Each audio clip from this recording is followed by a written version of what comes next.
Today, we'll have Bart van den Hurk, Philip Patberg, Tessa Dole, and Eva Maas as speakers. And Bart is going to kick off the event. He is working at Deltatis and also one of the lead authors of the current IPCC report. He worked at the Dutch Meteorological Institute, KNMI, before, and focuses mainly on climate scenarios and also works a lot on water issues. He is also linked to the FU and affiliated with the Institute of Environmental Studies here, where he is a part-time professor for climate and social ecologic interactions. Philip Patberg is also professor here at the IVM at the FU. He is the chair of the Transnational Environmental Governance and Policy. He holds that chair here at the IVM. And he is also the head of the Environmental Policy Analysis Department and director of the Amsterdam Sustainability Institute. He will join us in a minute and join the discussion later on. Then we have Tessa Dole, who is a board member of the Jonge Klimaatbeweging. She has a bachelor in sustainability and is mainly working on projects at the Jonge Klimaatbeweging. She's also active in the Unplastic Education Initiative, and her topics are raising awareness about climate change and plastic pollution. And today she's representing the younger generation, but also the Jonge Klimaatbeweging. Eva Maas then finally is the lead sustainability here at the FU. He has developed a course for the Broader Mind program and teaches in the honors program. He has a master's degree in social psychology and environment and resource management. Then what we are planning to do today is the keynote by Bart van den Hurk, and this will be followed by a Q&A session. If you have questions that you want to ask, please put them in the chat, and we'll select a few to discuss them with Bart. And after that, we'll dive into a discussion and talk about the roles of the different stakeholders that we have present today. So I would give the floor to Bart and looking forward to a nice presentation. Hello, Nele. Yes, thank you for the invitation, and thank you and welcome everybody to this seminar. We have indeed a large crowd, more than 100 people attending, which is nice. Yes, I'm Bart van den Hurk, and I've been working on the IPCC report that was released on the 9th of August recently for more than 3 years. Quite a bit of that work was done in say the edges of the daily work hours, so to say, so evening times and weekends. But it's been a very interesting and profound experience to be involved in such a complex and big assessment. But I'll talk you through a couple of specificities of how that report is being compiled, and also give some hotshot results that are presented by that report. And we'll come at the end with a couple of take-home messages that I take home from it. But of course, much more I can't tell than I can tell. So please put your questions in the Q&A. And there is also at the end a small reference to some background reading. But I think it's interesting to have a bit of a look of how extensive a report like this is. I suggest most of you know a bit about the IPCC structure, and you probably know that this is the first report in a series of 3, which is the part of this so-called 6 assessment cycle. So every 4 to 7 years, IPCC makes these generic assessments and stratifies them in 3 working groups. The first one is this one, which reflects the physical climate system and what's going on, what we see in the observations. The second one that will be released in February next year is really talking about the impacts of climate change, but also the adaptation, the solutions. And later in summer next year, we will get working group 3, which is dedicated to the emission scenarios and the ways to reduce carbon emissions. And in September next year, at least provisionally, there will be also a small synthesis report that puts it all together. There is more than 200 authors on this report. And I'm just one of the 234. Lots of countries being represented. I was in the so-called Atlas team, which is a special chapter that is presenting a lot of maps and gives you access to an interactive web-based atlas that allows you to browse a lot of extra information that can also be found in the report. And that was represented by every continent on the planet, apart from Antarctica. But so we had really a very international team that came together once or twice per month or so together. And it was a very strict organizational process, and it's really great to be able to assess such an immense amount of literature. You see here 14,000 papers have been cited by this report. They were basically all new papers since the previous report, that was 2014. So you can also imagine how much there is to tell about climate. And that's also maybe, you could ask a question, yeah, why another IPCC report? After the last one, there was quite a few people that says, well, we know the message, the climate is changing, mankind is responsible for it. So what's new? What can be said more about it? And well, I think it's a good reason to update that knowledge periodically. And first of all, yeah, as I said, science has evolved. Most of the papers are new papers, so new studies, new insights, new procedures, new models, new observational analyses. So a lot of new understanding of what's going on. The climate itself is evolving probably more rapidly than we can keep up with.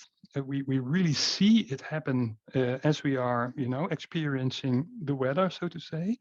So the climate state is quite different from how it was like 7 years ago. I'll come to talk about that, of course, a bit better. And also society is changing.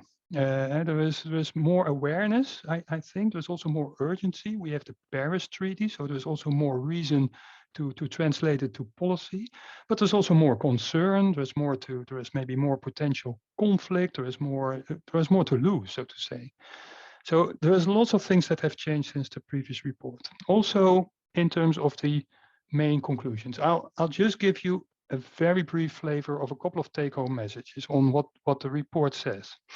And there is, as I said, much more to tell about, and maybe in the Q&A I can elaborate on that, but I really encourage you to go into a few of these background informations.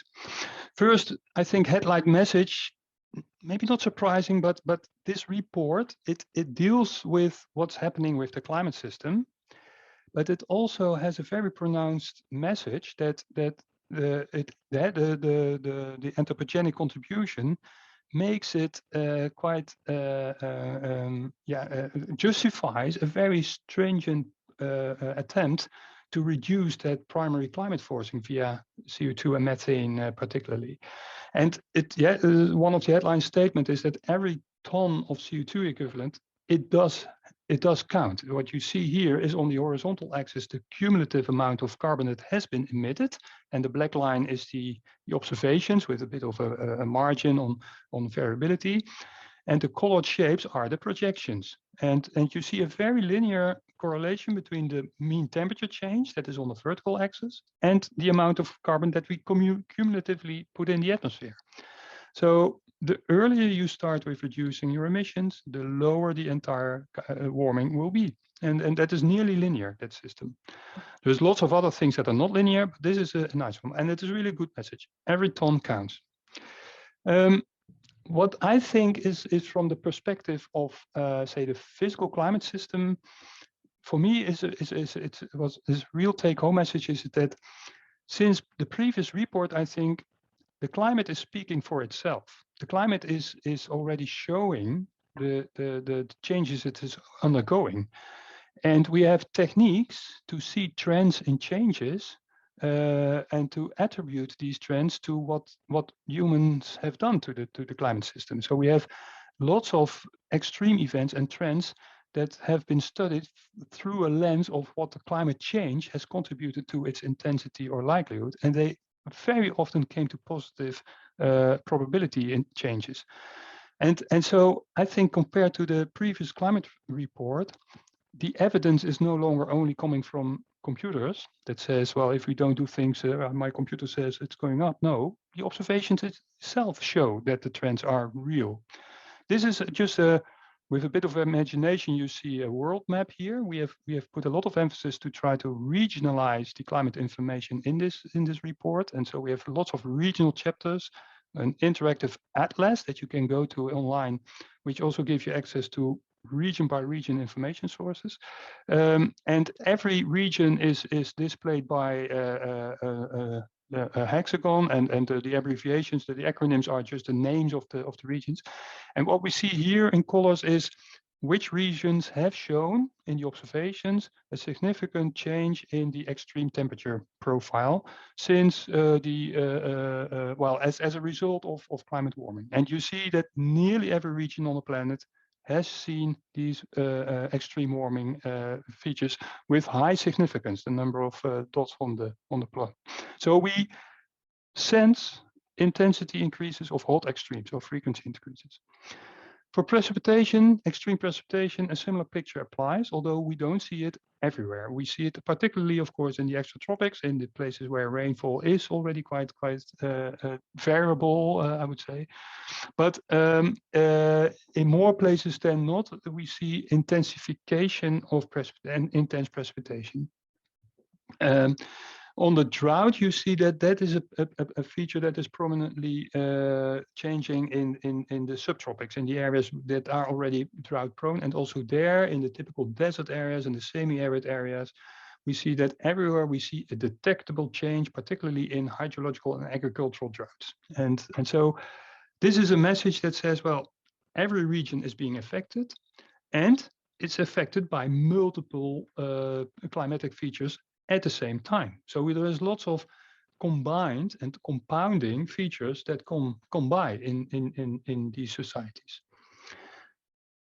Another, I think, take-home message is that not only with the carbon amount every ton counts, we also see that with the warming every degree counts. And here, this is summarized in this summary for policymakers figure, where we see on the left-hand side a symbolic representation of extreme temperature over land, a feature that is occurring over land once per 10 years. So we see 10 symbols here in that thing, and then one of them is colored red. And so from the 10, one of them, per definition, belongs to the top 10%. In the 1.1 degree warming that we have seen since the pre-industrial civilization, that has already tripled. So there is 3 times more likely or occasions, years, where the extreme temperatures exceed the 10% percentile value that we used to have in the old days. And so the observed climate state already shows you that the changes are ongoing. And of course, with future projections to 1.5, 2, even 4, we see that actually in the 4-degree warming world, what was once per 10 year normally is going to be happening every year in that world. For drought, a similar picture, although a bit less explicit, but again, every degree sees an increased likelihood and a fraction of years with anomalous conditions. And on these bar diagrams, you can also see the intensity to go up with every degree that is warming.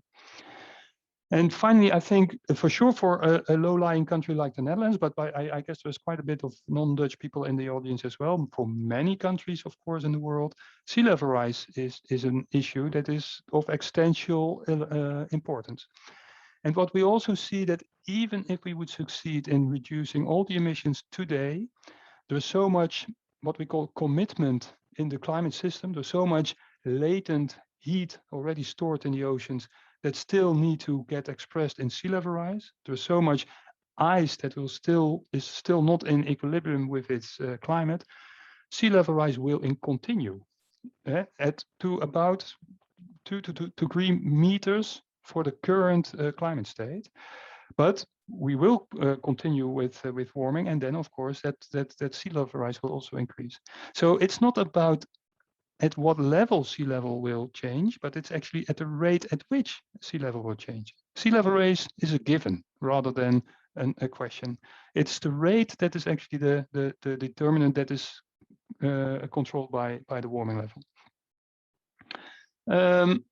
So a few personal take-home messages, I think, and I'll wrap up. So this is real short. But one feature that is, I think, associated to this, so-called intensification of the whole climate system with a warmer climate, is that not only these extremes or the mean trends are on the rise, but climate is, of course, the combination of all kinds of variability. It's the distribution of wet to dry years. It's the distribution between mildly wet and intense rain years.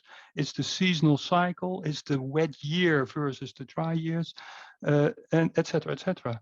It's the intensity of the monsoon that varies year by year or month by month.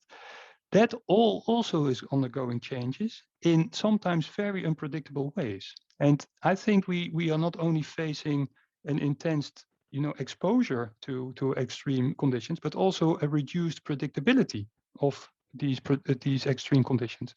And that is important also for our early warnings and predictive capacities to anticipate these changes. The seeds, everything is on the run.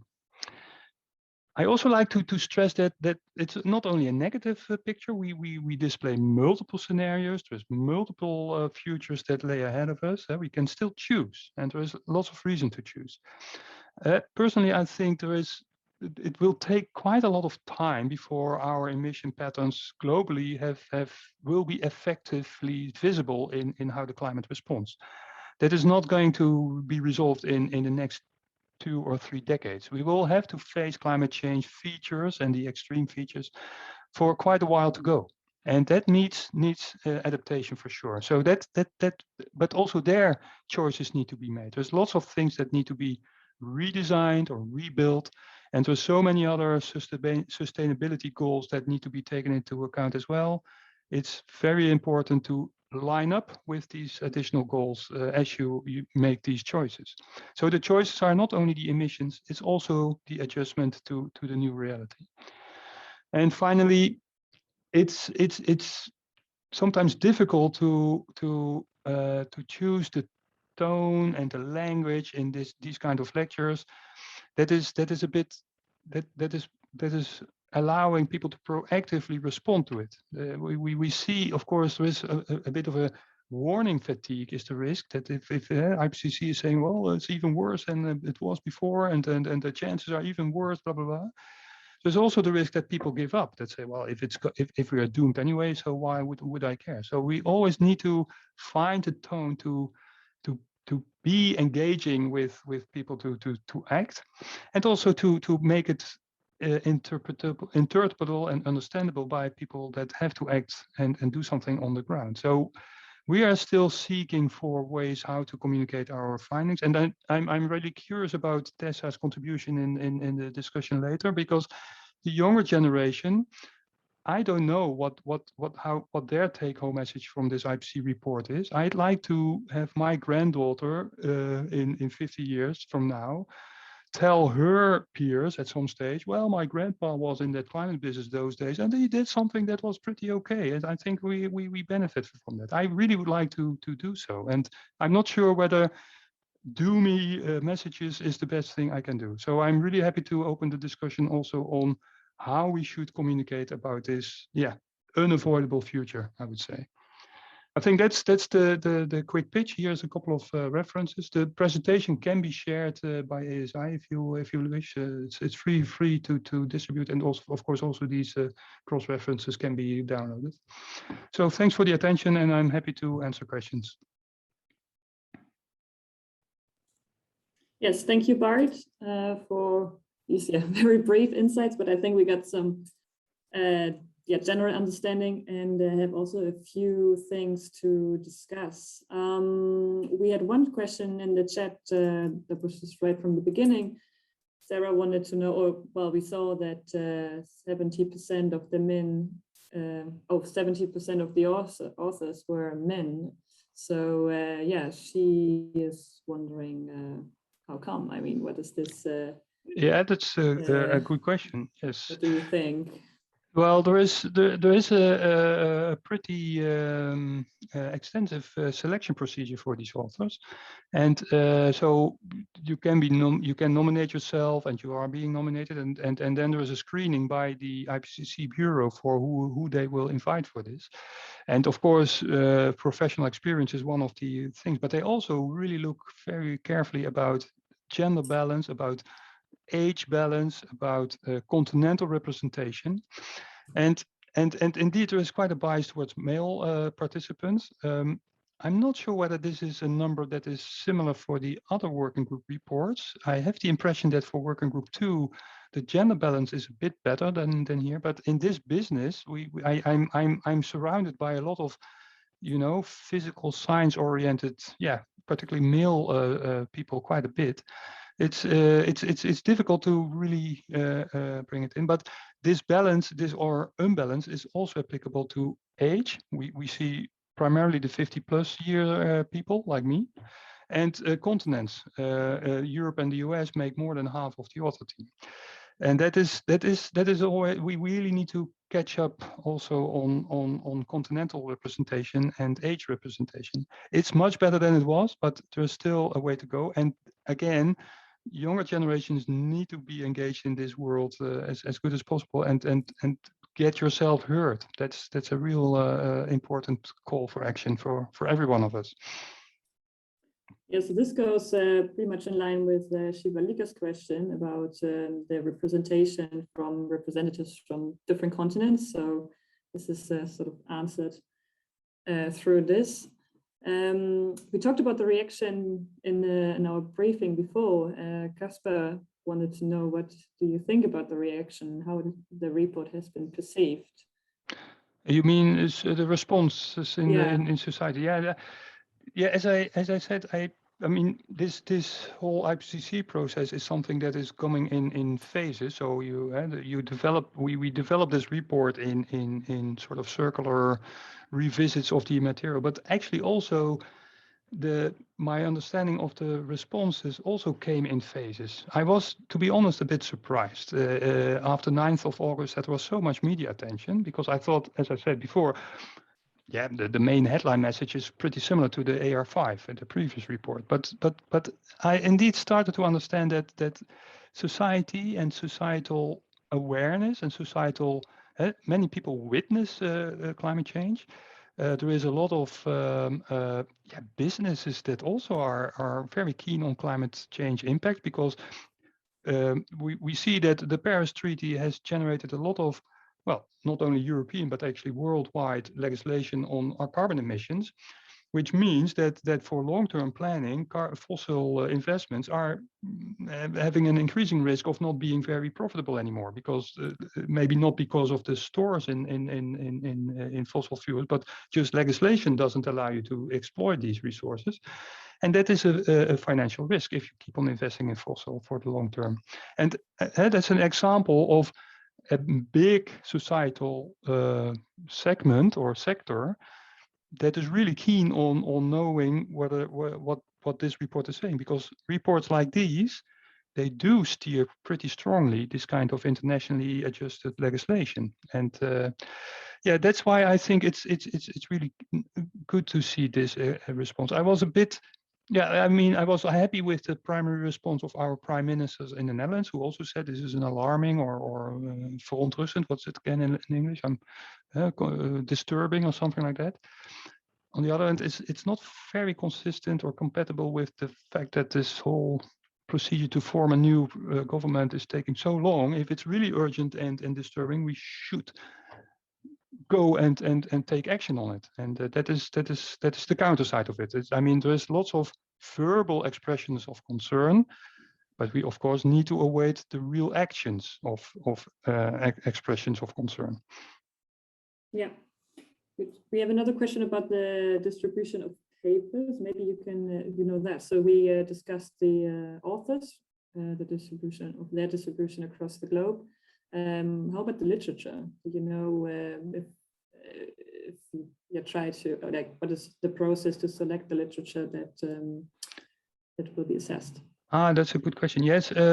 Yeah, at least, well, there is some cut-off deadlines that the papers have to be published in peer-reviewed paper journals before a given deadline, prior a couple of half a year or so before the release of the report, something like that. That's a key requirement. So it has to be peer-reviewed. Sometimes gray literature, like governmental reports, or so it can also be included, but then we need to ensure that the papers can be assessed by everybody that wants to check these papers. So there is a database from IPCC where you can go to also change every gray literature reference. But that's about traceability. About selection, I mean, I had to take care of climate change in Europe, among other things, but that was one of my chapter engagements. In the last 5 years or so, I think more than 10,000 papers have appeared on climate change on the physical side, in all kinds of journals, all kinds of topics, 10,000, which is much more than I can digest with a small team of contributing authors in the time that I've allowed. So I really have to rely on a bit of a pre-screening from myself and from a small group of people that I invited to help out on that screening. So that's also part of the selection procedure for authors. They are seeking for people that have a bit of an overview of what's going on in the literature. So that is, of course, also part of the content is already shaped by selecting the people that are there. But there is quite a bit of checks and balances inside of the process of the report procedure. I tend to say that we used to talk about climate skeptics, but I think the real skeptics are here in this author team, because there was no statement that I could write down that has been turned around by at least 5 other people in the course of the process. So there is 3 internal review rounds. There's all kinds of bilateral review, informal review rounds. And also in that review process, also external people do lots of reviews on the report. We also get new literature plugged in. And so there was also a bit of a snowball effect. But it's not really a review report, it's an assessment report. We are not here to review the entire literature. We want to make sure that what's here is representative for the highlights of what's going on, and that it's also documented in literature. So we are not intending to be complete in terms of literature coverage, but at least try to be as complete as possible on the topical coverage, which is rooted in literature. But it is a structured but not totally predictable selection and screening of literature. That is, I have to admit. Right. Then Branka mentioned the competition between using resources for mitigation or for adaptation. So to either prevent even more climate change or take preventive measures versus adaptation. So this is very specific, and one is more short term, one is more long term. Yeah, that's also a good question. We see a very clear for the Netherlands. I'm in the Netherlands or in Western Europe, and in particular, we see a very good connection between mitigation and adaptation if we look at sea level rise, because we do see that these risks of extreme sea level rise scenarios. I can put again the plot here. Yeah. The risk of extreme sea level rise scenarios, it increases incrementally with additional warming, and we see a couple of dotted lines here. These are very low likelihood but very extreme sea level rise scenarios, where this is really everything that can go wrong will go wrong kind of scenarios. But part of that story is this happens under very high warming conditions. Then more things can go wrong than when the warming is not there. This is a real good reason to be sure not to elevate the temperature a lot, because it really has a direct impact on your adaptation challenge. For the rest, I do think we need to invest in climate policy, as in, you know, the energy transition and the emission reduction. That is no regret for sure.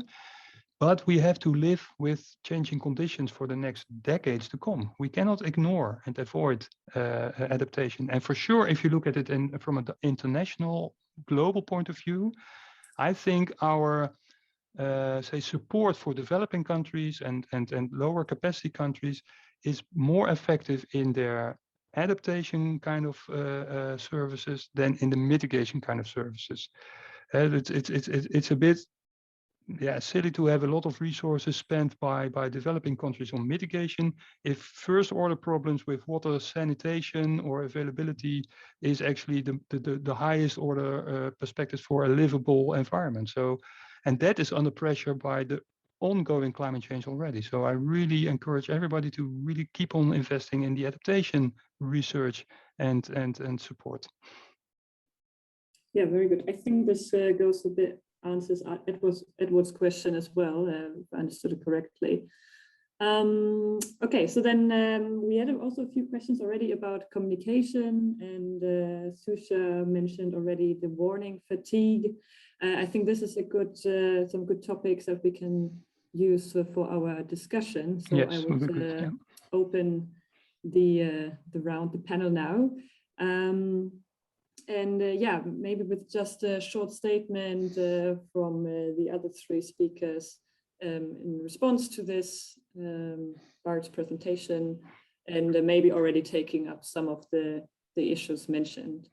Yeah, so maybe Ivar, do you want to start? Yeah, definitely, and thank you, Bart, for the presentation. I think, well, let's just start. So I guess that this report, and when I saw it for the first time again, it was to me quite, again, alarming, and indeed, again, feeling a big sense of urgency. And not only for me, but I guess in a very way broader sense, universities should feel this type of urgency also. And especially also university boards should include sustainability, and then especially also for example, carbon emissions way more and put it way higher up on the agenda than it currently is. And for example, not only having a quarterly report on what you do concerning finance, but also how you perform concerning your CO2 emissions, and way more clearly steer towards the goals that we should focus on and that we should target. And I believe, at least currently, we should move in that direction more and more. But that is, I guess, sort of that universities, we should show some leadership in this all and show that it is possible to make those changes and, well, to lead by example. Then also, I think the communication part is indeed also very important. And I guess this session itself is an example of what you can do as a university by basically spreading the word and sharing the science and with a wider audience. And I think that that's indeed also very important. And then I guess there are some cliches like, okay, or cliches, I get just the regular things that we do as a university, we educate the future. So we should indeed equip our students with the tools, with the skills, and with the knowledge to combat these big issues and to address those issues appropriately and actively. And well, that also goes for our science and for the way in which we do our science, and that we contribute with innovations to those big issues. And well, finally, I think also we should do that in a way of working together. So both on a local level, so within the university itself, but also in a regional area with businesses together, for example, and also with other universities. Sustainability is not a competition, but it is a collaboration towards a common goal. And I think we should emphasize that as well. So yeah, this as my opening. Thank you, Nele. Yeah. Okay. So then Tessa, maybe you're the next. Yes, thank you. And thank you, Bart, for the presentation. I think a lot of it's already been said, but something that I would like to touch upon is that I think it's really interesting to see what this IPCC report has added to the previous IPCC report, which was of course, is already 8 years ago. And I think it's interesting to see that the phrasing within the report has become so much more direct. I think it's been more alarming. And I think that's something that we also see in society and in the youth movements, so that we've seen more protests, especially with the Youth for Climate movement. And I think young people all over the world are becoming more and more aware that we are going to be the generation that is most impacted by climate change, and that future generations will be even more impacted, of course. And I think we're really, starting to feel that nothing is really happening, and therefore we should make it happen, basically, because we are the ones that are going to be suffering the most. And of course, minority groups even more so. And I think what was really interesting, I read something from our government, like a governmental report, like what their responses were after the last IPCC report, and it's the exact same conversation as we're having right now. So we're 8 years along the journey and nothing more has happened, really. And I think that is what is really frustrating to young people, that we're becoming increasingly aware. We want those changes to happen, and it's just not happening yet.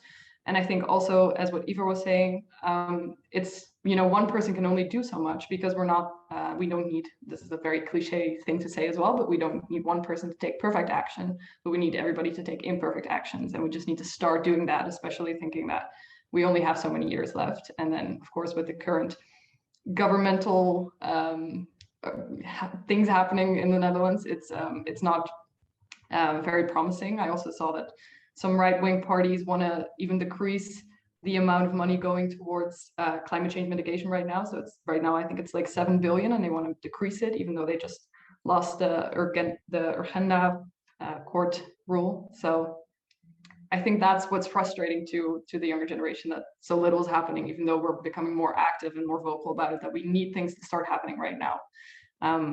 So that's what I wanted to add for now. Yes, thank you very much. Then Philip. Yeah, thanks, Nele. Also, welcome from my side. It's really great to see so many of you here at this kickoff, not only of this semester and this academic year's activities of our institute, but also our new SDG Academy with this really pressing problem of climate change. Thanks also, Bart, for your input. I just want to add a couple of things from a perspective of someone who studies politics for a living, which is sometimes probably as frustrating as looking at the pure climate science, because a lot of the questions we have in the chat evolve around why do we know so much and do so little? And this is actually a big conundrum, and you can approach it at different levels. At the level of psychology, for example, that people tend to have much more difficulty giving something away that they already have and getting something they don't have in the future. So the sort of entitlement of the present is very strong. But there's also a lot of research on the political aspects around it. And I think it's not really surprising that a government led by a liberal party that is basically working for big capital is not really doing much on climate change. So a lot of students ask, what could you do? And I always say, maybe consider elections. But there is, of course, a much deeper problem there, because, for example, people who are age 50 plus have a structural majority in many European countries. That is to say that those people that do not necessarily care so much about the problem in terms of their life expectancy and the position in life, they have a majority in a sense in the election process. So that's why there's also an interesting debate, and Tessa brought up, of do we need additional action? Do we need civil disobedience? And do we actually need a much broader societal movement? And I'm not here to advocate that we should or shouldn't do that, but I think it's something as a scientist to look at and to study. And I think Bart already mentioned in his comment to Henk that indeed there are some things that we do know a lot about, and that a lot of the maneuvers we see are to delay. And I think the argument, for example, that climate change will cost the poor is true, but it doesn't mean, or the implication shouldn't be that therefore you don't do it, but then you have to think about other ways to solve that problem. I also believe something to add is important, is that we together think a bit more about how we want to live in the future.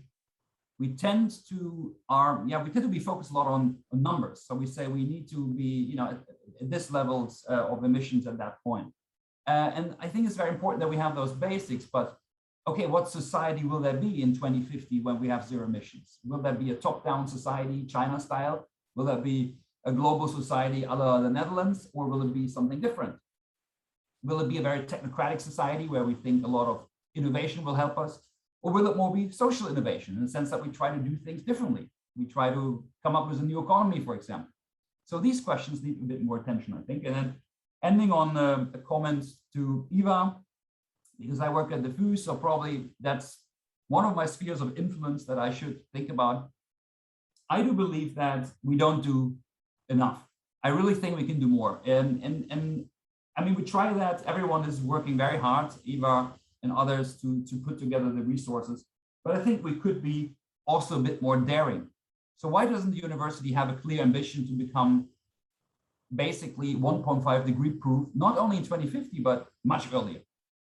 Why don't we have difficult debates with our colleagues about whether we should still teach certain practices that are clearly not in line with the latest IPCC report, right?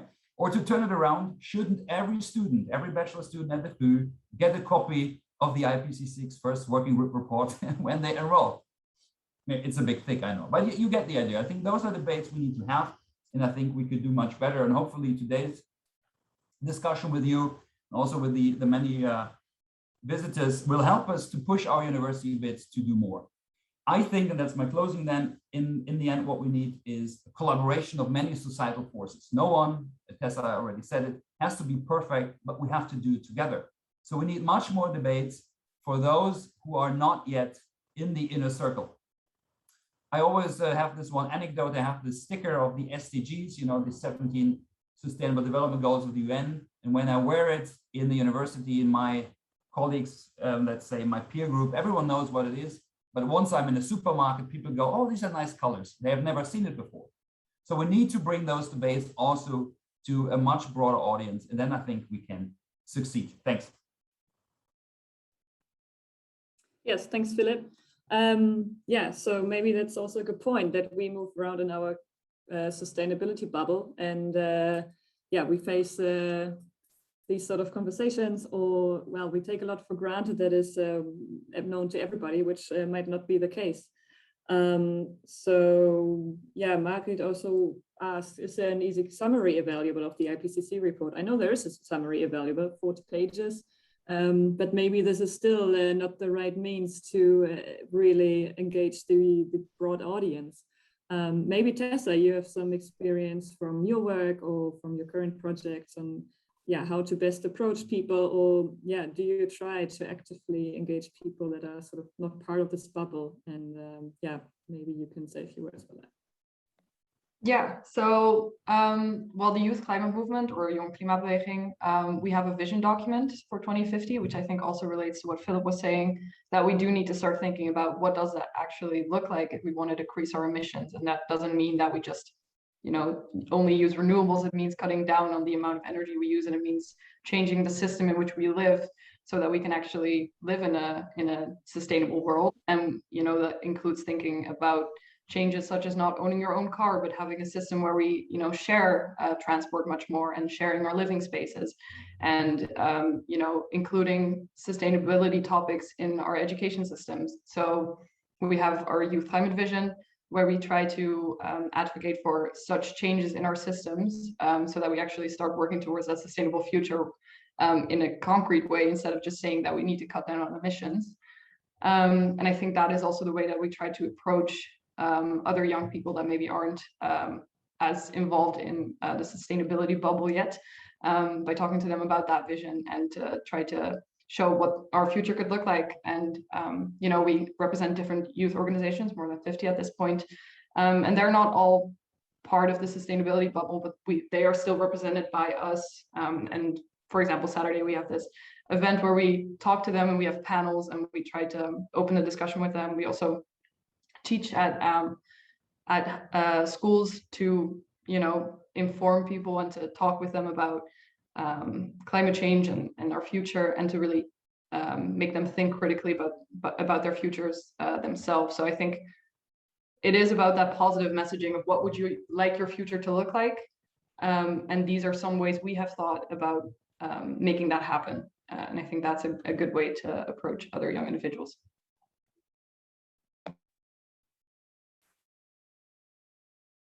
Bart, was that a raising of your hand? Or? Yeah, and there was an interesting debate last Monday in Amsterdam in the Bali, and I was also invited there to give a pitch like this and a discussion. And there was also a debate between the chairs of the young political parties, so the dwars from GroenLinks and CDA and the Young Democrats, blah blah.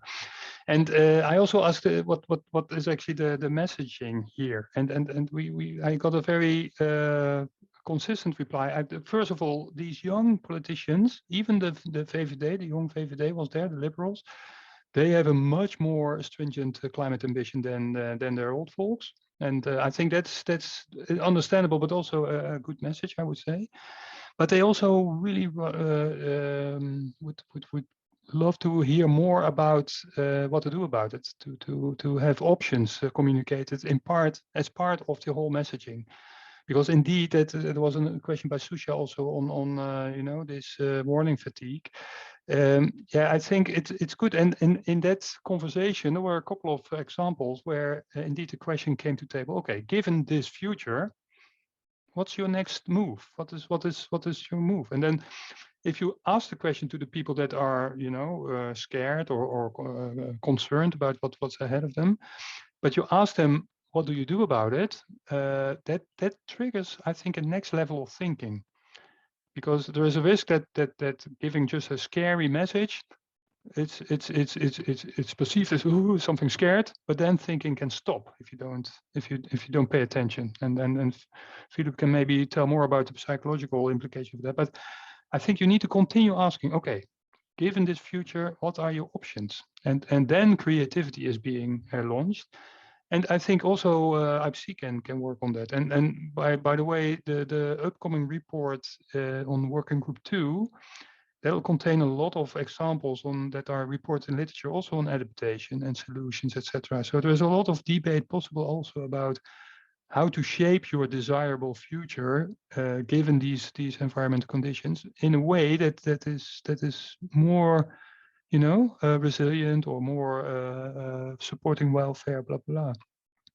But this has to be done in bilateral communications rather than in one unilateral messaging, I think.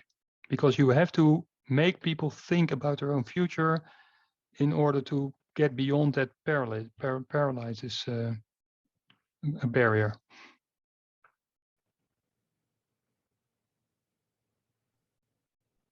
Yes, so we just had a comment from Nina in the chat, which I liked. She says that why don't the SDGs become emojis? So we just have a completely new ways of spreading the word, and yeah, so that's maybe one way of thinking about it.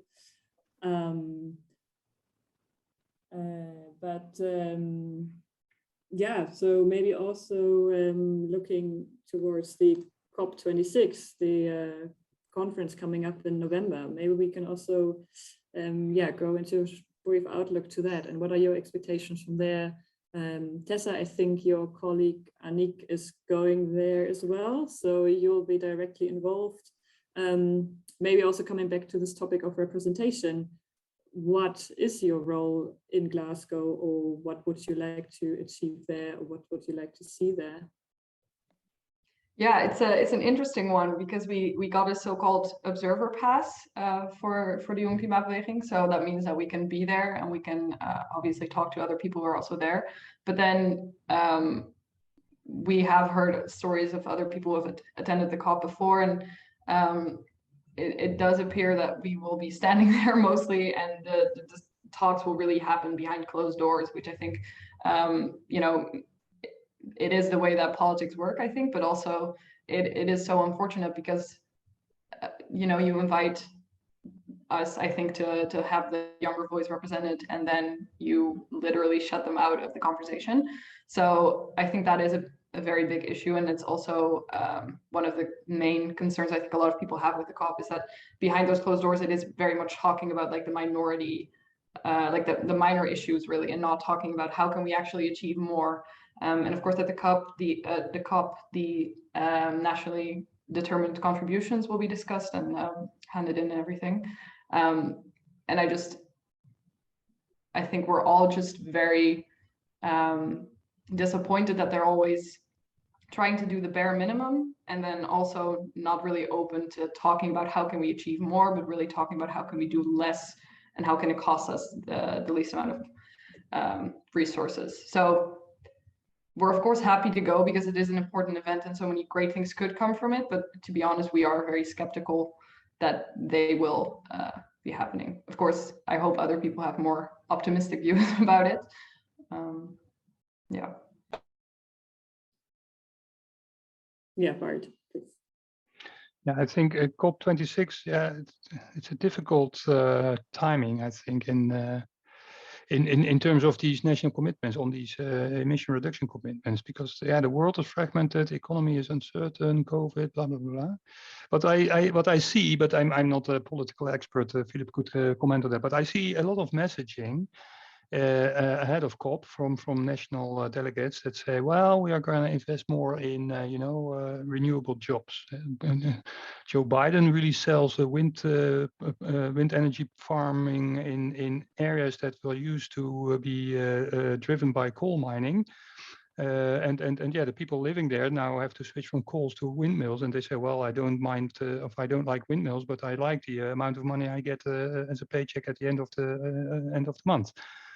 So the economic benefit of the transition is probably going to be stressed a lot.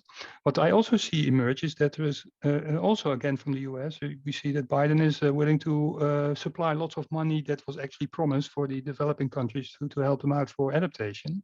So some additional work there is also on the table, I think. International obligations not to ruin another country's environment by putting coal plants is what China says. We are not going to put coal plants in abroad anymore. So there is also a bit of boundary condition of a boundary responses will also be negotiated a lot, I think, and that is probably also necessary to avoid that this COP is going to be a failure. So there is always a bit of that ancillary kind of topics that can be negotiated with a bit higher rate of success than just the pledges, but I see that happen as well. So there's also a lot of movement to do something and not to get disappointed a priori. Just to maybe add very briefly, I think a lot has been said already, but I would also say the picture is pretty mixed in the sense that we do have the massive corona implications, and a lot of expectations were that we would build back better, but this didn't really happen. I mean, all the data that we see is actually the contrary, so that the money doesn't go to the transition sectors of society, but to the old economy and to a large degree. So this is a bit disappointing, but on the other hand, and Bart mentioned that there are also some signals of change. I think that in particular China's position and also the US government is making careful optimism possible. And also, of course, the European Union coming out with their quite ambitious package, the Green Deal, which still is to be negotiated. It's something that the Commission put out, and now the negotiations will begin. But there are ambitious targets for the energy transition, for example, and others, as you know. And some people have said it's not enough, but it's definitely more than they had on the table before. So you see those signals. But I think the most important to realize is that COP26 is not so much about any new international agreements, because the Paris Agreement is spelled out. There's a couple of things that they need to fix, but it's in general, sort of from an international law perspective, it's all said. What is really the problem is that the national ambition, so the domestic politics, is not moving along. And we already discussed that a couple of times. I mean, if a very rich country like the Netherlands doesn't even have a functional government that would take on those needs in times of crisis, I mean, we all saw what happened this summer and the IPCC. Then, of course, many other governments or many other countries that don't have functional governments, what are you expecting? So I think what needs to happen is there needs to be more pressure from society on governments of any kind, because otherwise they will not really do it. They're not doing it on their own accord, because their rationale is, I'm out of here in a couple of years and public opinion isn't that strong. There are many other problems that need to be solved. And as long that is the message, as long as that is message, it will be very difficult. So I always try to convince people not to talk about climate change as a problem next to many other problems, because then what you get is, okay, let's trade. No, climate change is the basic condition under which everything else will develop. Whatever health policy, social policy, security, all of those are basically below the bigger trend of climate change. And if you have that perception, then of course you get a different discourse. But still today, in many political debates, we have just a summation of problems. And so climate change becomes one of the many problems that everyone has to deal with. And I think this is problematic, because then you can treat it as one and trade. And this needs to change. If COP will do that, I don't know, but we definitely should all try to put pressure on that. And I think it's not helpful that it's in the UK in Glasgow, because going there is a big hassle because the quarantine and you have to, so it's really, really a big problem in a sense, also the timing. So I'm not very optimistic, but I'm an optimist by nature on this, having followed COPs basically since Berlin in 1995. So anyway, I think in the end, the glass will be more half full than empty, hopefully. Yeah, and to sort of take it all back to the FU, we have this question from Margriete for Ivar, I think, who asked, yeah, what can we as university or at the university do? And one example is the pension fund that is still massively investing in fossil fuels. And it's also something we discussed here at the ASI just this week. So this is, for example, a big thing, of course, that plays at the FU. So maybe Ivar, you can say a little bit about, yeah, what can we do here at home?